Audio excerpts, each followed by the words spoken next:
Shlama alokum perjanem yaqra'u. Shena biyocho chag achita l'Assyria TV. Today we have with us a very talented Assyrian woman from Australia.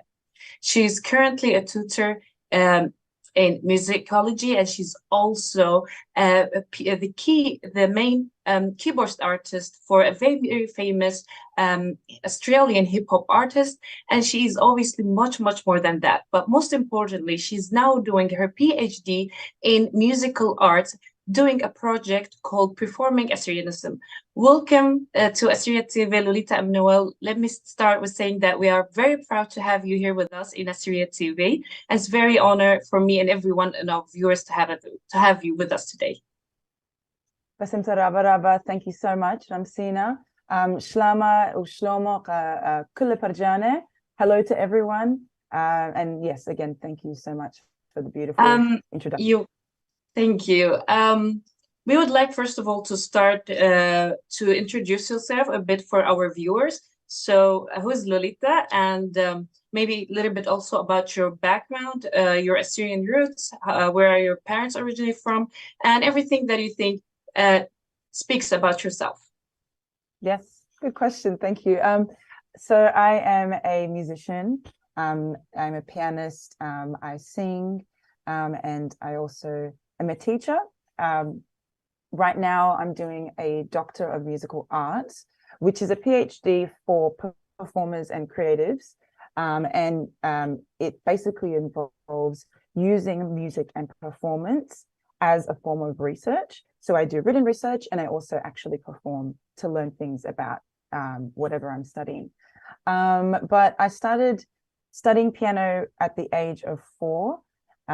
And, I was born in Sydney, Australia, in the indigenous land of the Cabrogal people, which is, most people might know as Fairfield. A lot of Assyrians live there. I think learning about music, that came, yes, from my piano lessons, but also from my community, my Assyrian community, and my family. I come from a very proud Assyrian creative family. My mother is Urmijneta from Urmia. She grew up in Armenia. My dad is Marbushnaya, so from Hakkari, but he grew up in Iraq. And both of my parents were really proud activists in their countries, their birth countries. My dad is an actor and a director. He directed an Assyrian film called Al Taran Khlika, Alok Dor. And so, these experiences, these things from my family have really kind of influenced me growing up and have really influenced the way I do my work.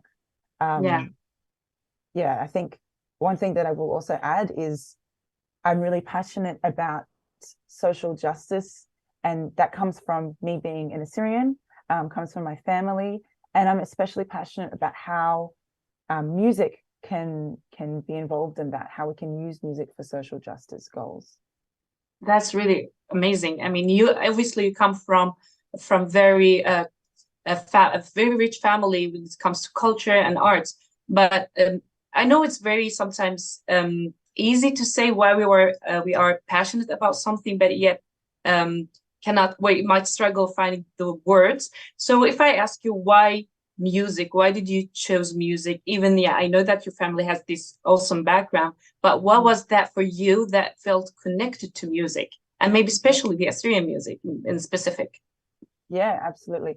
Well, I was actually, it's a funny story. My sister started playing piano when we were young, and my mom would take us to music lessons, and I would be there. I'd be sitting there watching my sister play, and apparently I used to be sitting at the end of the keyboard and trying to play along with my sister. So my mom thought, oh my God, she, poor thing, she should start as well. And so she put me in there. But in general, I said before, I started learning about music in my family first and in my community first. We always, growing up, listened to Assyrian music, and going to events where Assyrian music was performed. Of course, our weddings are so important as a place to hear our music, to dance to our music. And it's just always been something that I've seen. And music has been a really important way for us as a community to connect to each other. And, you know, in terms of my choice to pursue music at university, it's all that I do, right? I'm passionate about it, but to study my culture in music at university, you know, I realized that music is one of the most important ways as a community that we can empower ourselves, tell people who we are, and also speak back to those people who might try to erase who we are and you know, deny our existence.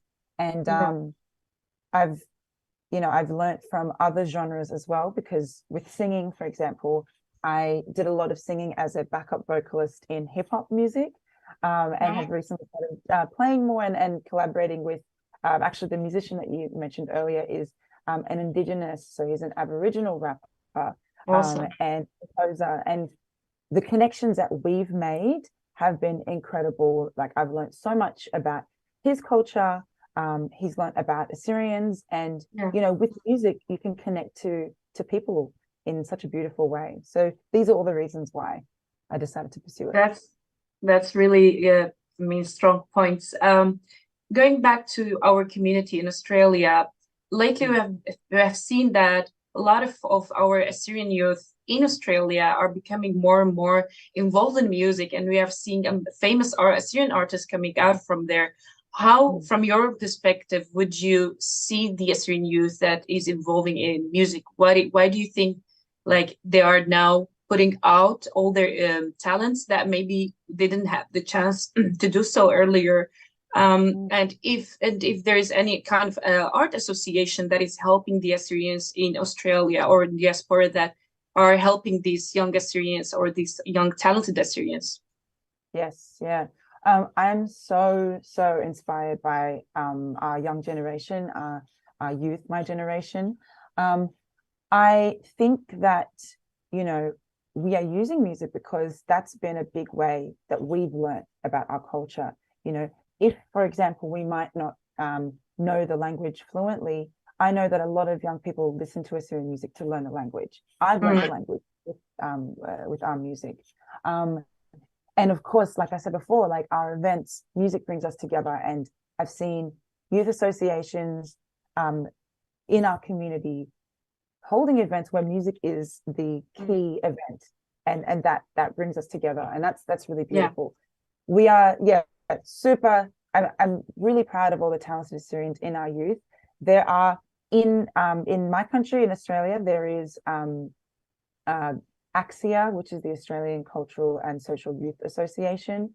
They hold events called culture and music. There's the Assyrian Aid Society, the Australian chapter, who hold Mesopotamian Night, which I've been really grateful to perform in. And that's one really big event that supports artists, Assyrian artists, including youth like myself. And there's in the broader context, I know there's many cultural Assyrian organizations like the Assyrian Arts Institute, who I'm also proud to be a member of. They support the Assyrian arts and Assyrian artists worldwide. There's Assyrian Cultural Foundation. There's so many. That's good to hear. Just to remind our viewers that this interview is streaming on all platforms, and you can watch us on YouTube and Facebook. You can also leave comments, questions if you have to Lolita. Please do so. We will ask the questions for her as well. As you mentioned, like, there's a lot of associations that help our youth, especially in art and music. Why do you think it is important as well to support these young Assyrians? I mean, what happens, in your opinion, if we lost these talented young Assyrians, if we didn't give them the needs that they need to project their talents? Yeah, that's a good question. I think we lose the opportunity of passing down our culture and celebrating the new creative things that are happening in our community, the new thoughts that are coming out. Because when we work in the arts, when we work in music, we are able to think outside of the box. We can come up with creative solutions. And we might think music, oh, that's just music, right? But actually music is connected to the world and it doesn't exist in a bubble.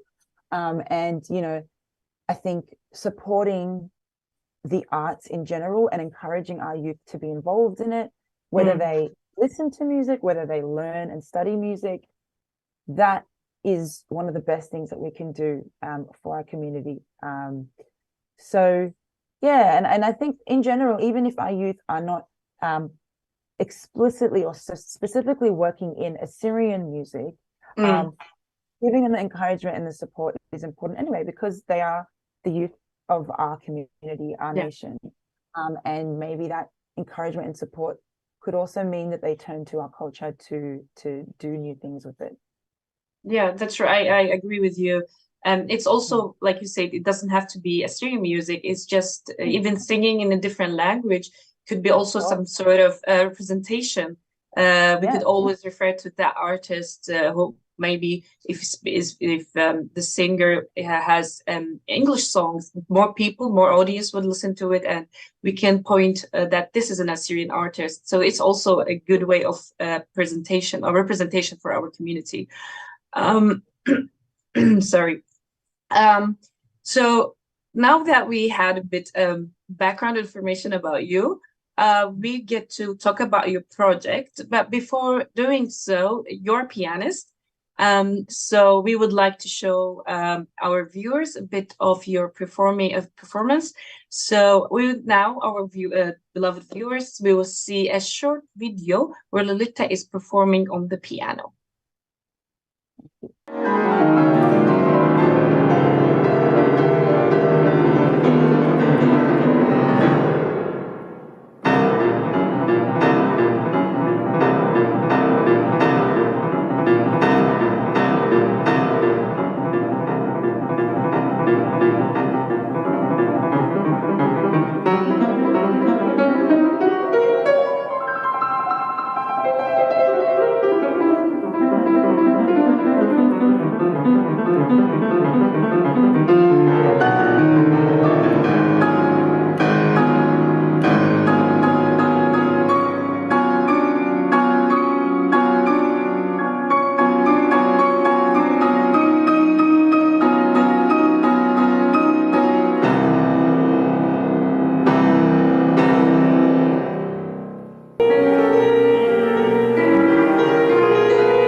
So now we have seen Lolita performing a great performance on the piano. Now we get to the part of your project. So you are doing a project for your PhD. Let me first say congratulations in advance for your PhD. Can you tell us a bit more about the project you are doing and what is the idea of it? Yes, yeah. So I'll start by just talking very briefly about my degree in general. So the title of my thesis is Performing Assyrian-ness, and it's also the name of the lecture-recital film that I'm releasing. But my degree and my research is about developing a new approach to performing Assyrian art music that is rooted in Assyrian culture and is exciting and engaging for Assyrians around the world. This whole project came from my own experiences as a pianist with Assyrian heritage. And And the film kind of introduces people to this topic.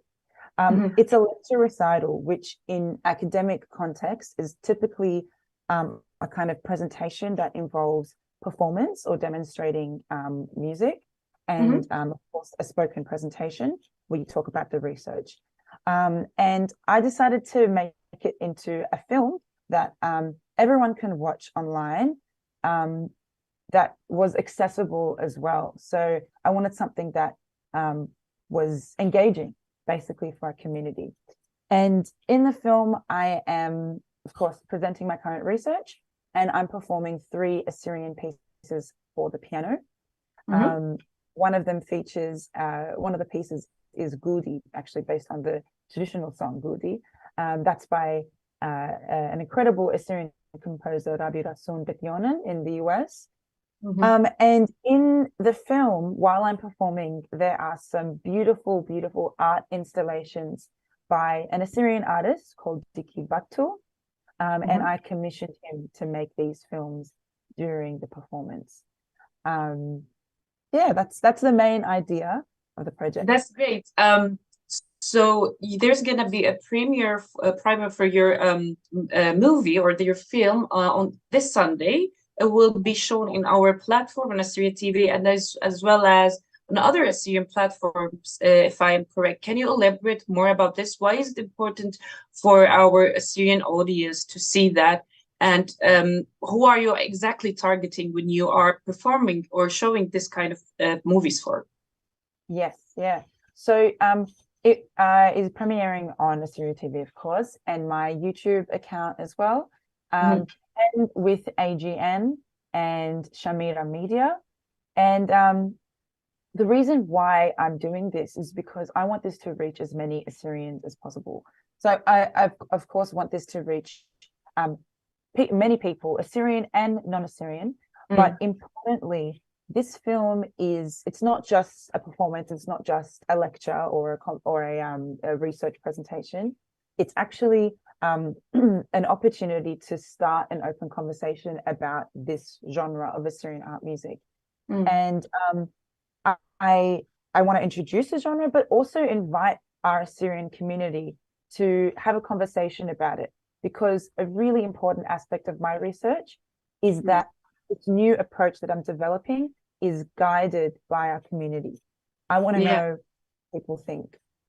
Exactly. So in that aspect, there's a very important part of your film that is going to be an interactive part where the viewers or the audience can leave comments on the movie, asking you questions while you have, asking questions, they can answer it, or they can ask you questions as well.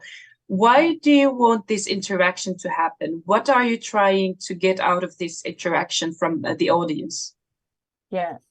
So, like I said before, I'd love to open this conversation because I think already I'm seeing an increase, a lot more Assyrians actually interested in this genre. I wanted an opportunity for Assyrians all around the world, from all parts of Assyria, to start talking about it. And it's not, so I will present some questions. I see it as triggering a conversation. So people can talk with each other.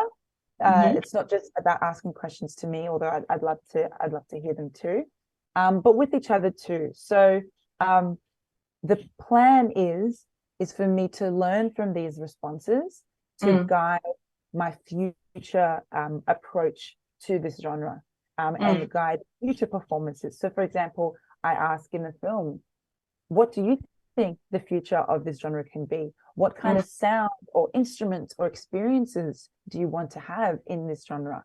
And these are things that I can directly take inspiration from in future performances.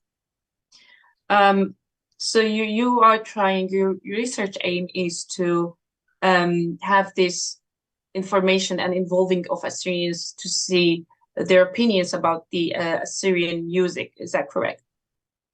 Yeah, opinions about this genre, and also my current developing approach that I'm presenting to them. So I'm kind of proposing an approach, and I say, here's one way of thinking about it. What do you think? There's lots of different ways. I'd like to hear what you think. Okay. And how do you think that,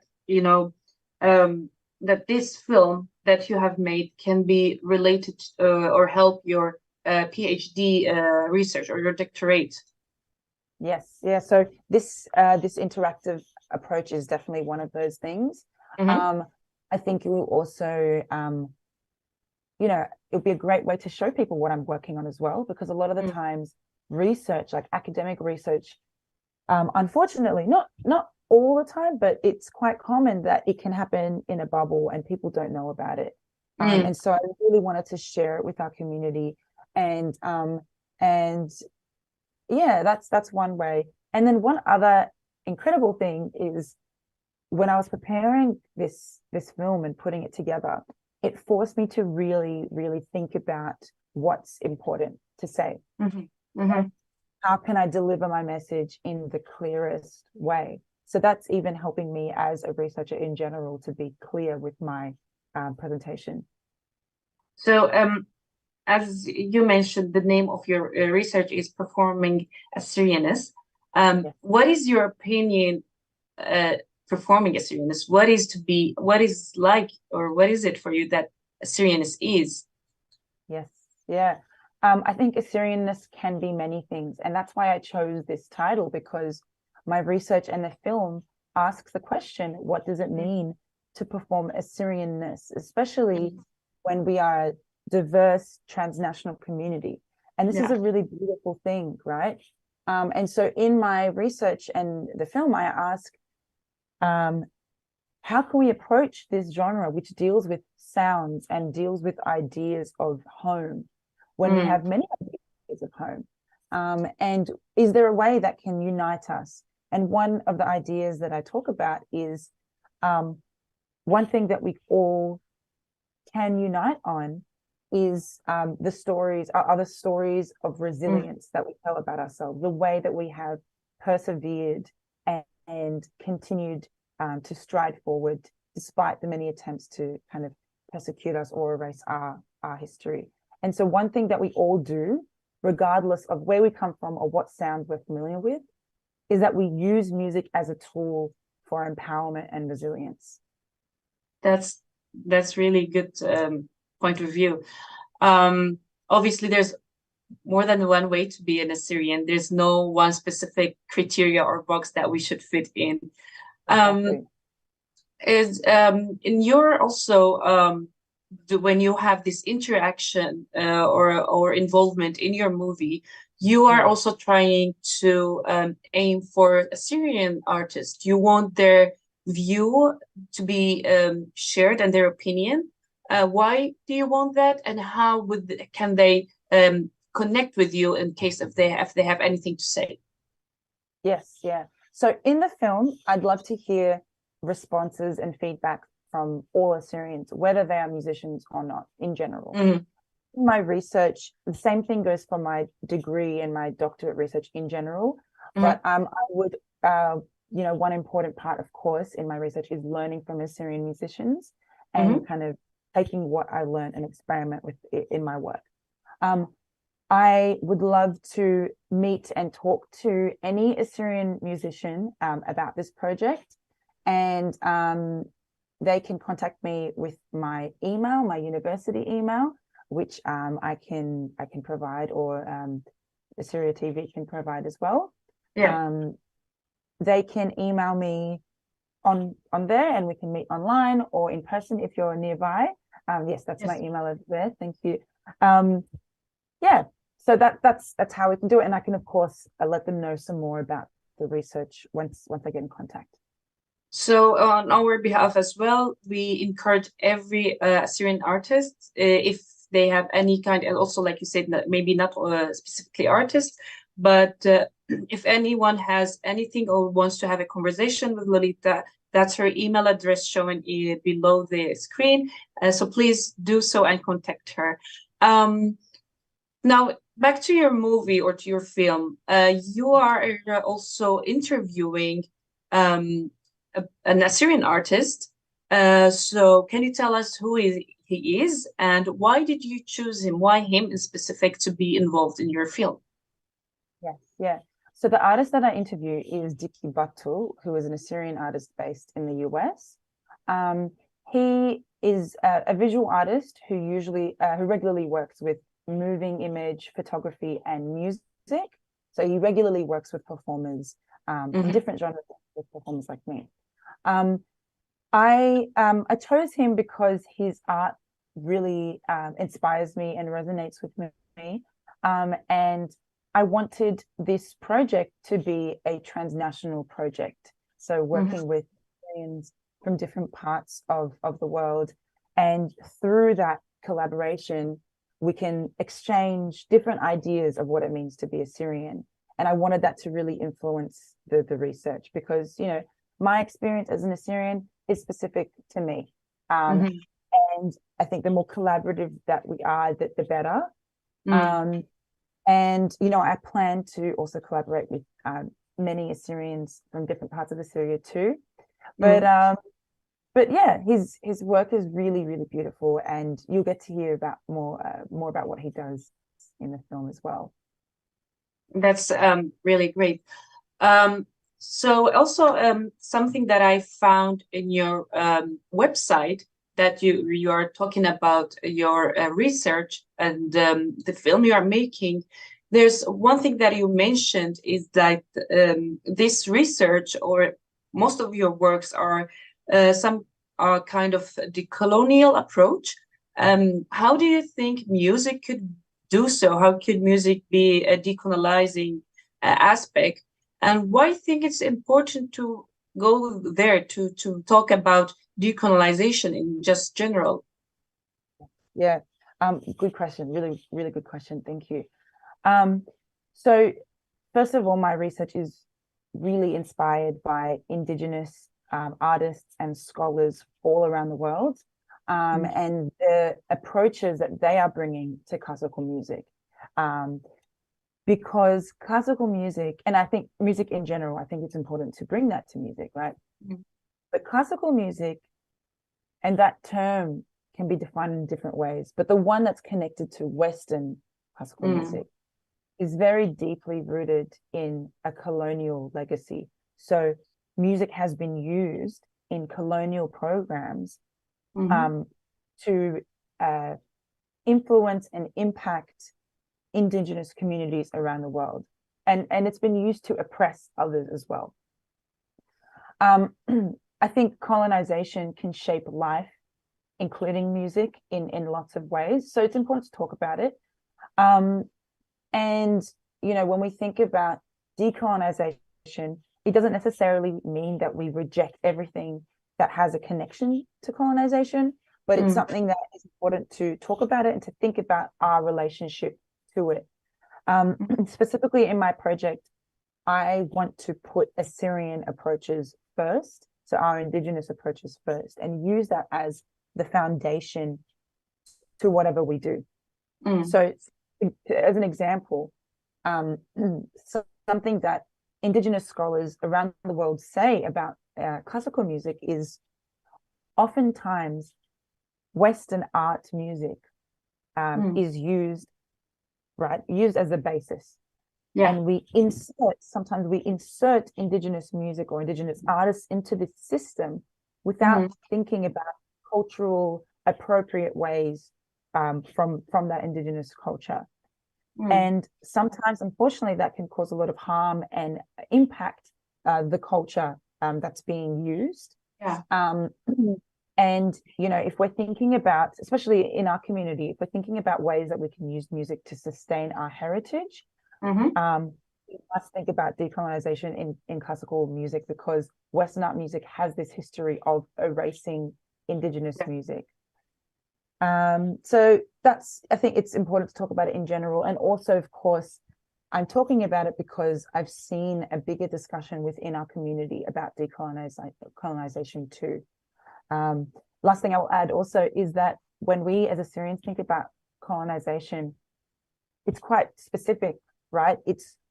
We've experienced colonization in many ways. Western and Middle Eastern colonization, Arab colonization. Yeah. And that's quite complicated, and it's different to other conversations about colonization too. So that's how I kind of see it. That's really a good way of saying it, because most of the people do not look at music as a tool for decolonizing. So that what you said is, you proved that the music could be one way of decolonizing. There's many tools that we can use in order to preserve our heritage, at the same time make sure that we are not fully integrated in this westernized world. Through your film process, do you approach this topic in a way, like maybe direct or indirect way, or it's something that is within the the lines, or what I like, it's not very shown, but perhaps you are presenting it differently? Yeah, I focus more on Assyrian music in general in the film, but I do talk about this history of Western classical music, as there are some movements and genres within Western classical music that actively erase indigenous. So I do talk about that, yes. The way I approach the production of the film is in line with the way that I approach my research, which is that decolonial approach. So I'm thinking about Assyrian approaches first. And I think one thing that I will say, and something that I've learned myself, is that there are ways to celebrate the music within our community that has connections to a colonial history, right? Because at the end of the day, if a genre of music or a style of music resonates with an Assyrian, then that's important. Yeah. And there's whilst also acknowledging the very complicated history about it. Yeah, I mean, I couldn't agree more. Something else you mentioned, like about the keeping or preserving the Assyrian, and that you are presenting in your research are Assyrian songs or Assyrian music. How did your university or the non-Assyrians have looked at your project? What were they? Because most of people do not know us and do not know about us. So it's important, obviously, to talk about our music and what we have given for the world. I mean, the first musical note was discovered in Assyria, so in the city of Nippur. So how was the reaction of non-Assyrians, maybe your professors in your university, about giving such a project? Yes, yeah. So first of all, my academic supervisors have been really, really supportive from the start, and they are very passionate about the same things that I'm passionate in. And so they've always been quite supportive. In general, you're right, a lot of people don't know who the Assyrians are, and like my whole life story, and I'm sure with you, when you're speaking to English speakers, is always having to be like, I'm Assyrian, not Syrian, I'm Assyrian. That's my whole life story, right? But if people do know about Assyrians, it's mainly the ancient Assyrians, which is great. But a lot of people don't acknowledge or understand that Assyrians today are connected and see themselves as connected to that heritage. Yeah. When it comes to presenting my research, I think in general there's been interest, and people haven't seen something like this before, and they say, like, thank you for sharing this, it's good to learn about this. Of course, there will be people who don't necessarily understand or embrace it in the way that we do, but what matters to me is to continue doing my work regardless of that, and to continue saying and speaking about our culture. Obviously, and I mean, we all encourage you for the things that you do. One way to preserve our identity, as we talked about earlier, is music. If, for example, you are going to perform the folk song Goodi, but why did you choose this song to be one of the songs that you performed? Is there some kind of criteria when it comes to the music that you've chosen for your research? Yes, yeah. So I'm always on a constant search for new Assyrian music. The recital is solo piano, right? There isn't a lot of compositions for solo piano, and that's one challenge that I've been experiencing, and it's actually one reason why I started this degree. And if there are compositions, of course there are solo compositions by Assyrian composers, a small amount though. Yeah. Rest are written by non-Assyrians. And those compositions are really interesting to me because they're written with a non-Assyrian perspective on the Assyrians. And they're in the Western art, classical music language, or in that world. That can send out a particular message about who we are. Yeah. What I wanted to do is, so my program in general, it features Assyrian music by Assyrian composers, which is very important, and also music by non-Assyrian composers, because I want to talk about the ways that they distribute messages about who we are. Sometimes they can be problematic. And with music, and this is going back to what I was saying as music as a tool for empowerment. Music and performance is a way that people like me can actually respond to these stories that other people say about us. Yeah. So yes, so but Goodi specifically it's a beautiful, the piano composition is a beautiful tribute to the traditional piece, and it comes from a larger work of 4 movements, 4 parts that are all based on Assyrian songs. So Khitna, Golshani, Goodi, and Sheikhani, all by Rasson Bet-Yonan. Yeah, that's awesome. So your movie or your film is kind of divided, or let's say put in parts that it has lecture recital and it's storytelling. What is the story you're trying to tell with this music that you have chosen, or with the whole idea that you want to tell? What is the story you want to make the world listen to? Yes, yeah. The stories that I tell are about, so I use the compositions, right, the pieces as like the points of discussion. So and then I talk generally about the themes from these pieces and how they relate to other Assyrian styles of music. The main story across the whole thing is about the long-standing Assyrian tradition of using music as a tool for empowerment, which I've said before.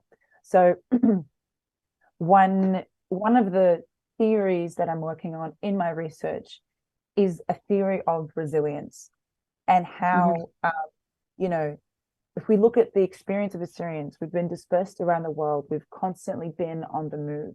Our music can reflect that, and some people can choose to look at that in a with a perspective that it means, you know, we don't have enough music, or we've lost our music, and I think that there are some genuine kind of feelings behind that.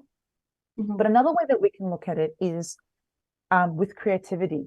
We can think that, okay, despite the many waves of migration, wherever we've gone, Assyrians have been able to look at the tools around them, whether they're bricks, you know, or food, or the language, or musical instruments.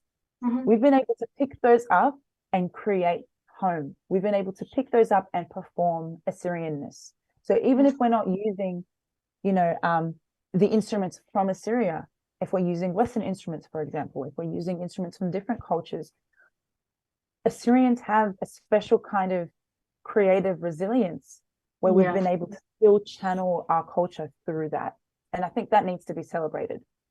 That's totally true. I mean, like you said, our people have been through a lot, and sometimes we get caught in these bad things that happen to us, that we actually forget how much we are able to do. I mean, I have seen Assyrians all around the world from in the diaspora that they were able to, stand up again and become creative. So we have artists, we have people who become famous, we have from all kind of majors and fields. We see Assyrians standing up and working, starting again like from scratch and reaching really high levels. That is rarely, been under the spotlight of our history, or when we talk about ourselves. So I would agree with you that this is a story to tell the resilience of the Assyrians. I mean, in even for a small example, when Assyrians came to Syria, the first thing that they built was a school, even though they were coming from a massacre. So there's a lot of stories to tell, and then obviously there's a lot of music that speaks about some other stories about how strong we are and how we have stand against a lot of massacres and genocides and so on and so on. That's a very good story to tell. Are you in your movie doing any kind of other interviews with other people, or you are only having one interview with the Assyrian artist? Yeah, so there is one main interview only with the artist Dicky, but I will say that my research and my work is in conversation with Assyrian scholars. So one thing to add to what we were just talking about is this theory of resilience is inspired by Assyrian artists and also current conversations. So there is an Assyrian scholar, Sargon Donabed, who talks about this idea of perseverance and resilience. And he says, too often we hear about what has been done to Assyrians, but rarely do we hear about what's been done by them. And that's really at the core of what I'm talking about as well. Yeah. Yeah. And, I will say in terms of the project in general, so while I'm not directly interviewing all of the Assyrian artists that I'm working with, this film has been proudly put together by a incredible team of Assyrian artists and creatives.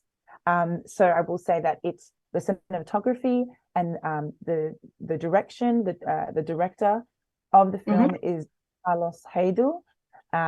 He is an incredible filmmaker that does a lot of music videos for Assyrian artists and has made documentaries as well. The designer is Nusard El-Oshana. The project manager, the person who's helped me put it all together, is my sister, Leah Emmanuel. And also I've gotten a lot of support and help from many Assyrians, Assyrian archives as well, that have helped with a lot of archival imagery. My very good friend, Somar Oshana, who's just this pool of Assyrian knowledge. And there are so many people that I haven't mentioned as well that have helped put this work together.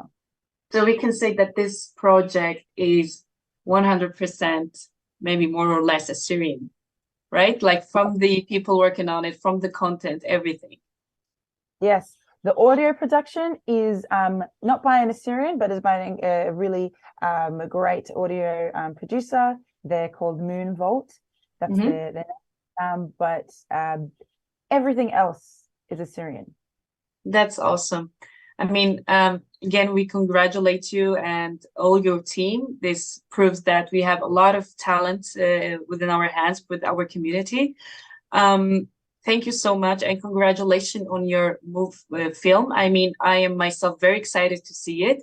Do you have anything else you want to say, or anything to add up to the interview? From my part, I do encourage everyone to go to and visit Lolita's website and sign up for the premiere that's going to be on Sunday, also streaming on Assyria TV, to watch it and see her talent. Lolita, is there anything you want to say, or is there any message you want to share with us? Yeah. I think, first of all, thank you so much, Ramsina. Thank you so much, TV, for this great opportunity and this conversation, and for airing my film, of course. I would say Probably the same thing that I've been saying this whole time. I think one beautiful thing that we can celebrate as a community is our diversity and our use of music to really demonstrate our resilience. And so whether or not you are a musician, we all have a connection with music, with our music too. So I hope that you enjoy the film. Again, I say it's an open conversation, and I am presenting one way of thinking about this, but I am really interested in hearing your approach. It's an exchange. It's yalshqalta, back and forth, with our community. So yes, please feel free to share, and you can contact me with my email, Emmanuel. And yeah, I think that's it. I hope you all enjoy it. Yeah, well, obviously we did. And again, congratulations on your PhD. I can speak from Assyria TV and from a lot of Assyrians that we are very proud of you and the work you have done. We all need more Assyrians to work for our cause. It could be in all different ways, either music or other things. We are very proud of you, and we are very honored to have you with us today. And we wish you best of luck in your upcoming projects, and we wish to see more of you. برجعنا الميقرة هاو ترابا بسيمة بشلوخ ديو منك أسيريا تيبي وهاويدو رمشو خنطاوة. حزخ لخو.